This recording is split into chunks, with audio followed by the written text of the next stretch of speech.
Hi, and welcome to the Bigger Brains course, Mastering Outlook 365 Basics.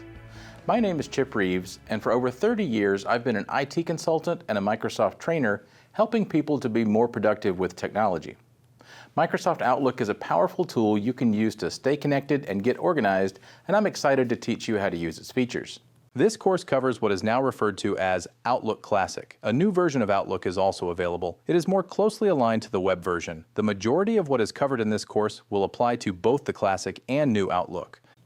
This course is intended for users who may be familiar with Outlook, but want to have a solid understanding of how to use all the basic features.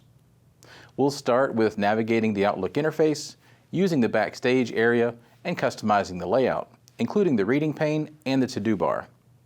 Next, we'll look at multiple ways to create new messages, add basic formatting, and set delivery options. We'll also discuss reading and replying to messages, attaching documents, managing messages, and organizing with folders. Then we'll add appointments and events to the calendar and modify appointment details. We'll also schedule new meetings and recurring meetings and learn how to manage meeting invitations and requests. In our last section, we'll view, edit, and manage contacts, and we'll also create and edit a new contact group. By the end of this course, my hope is that you'll feel comfortable navigating and using the basic elements of Outlook 365.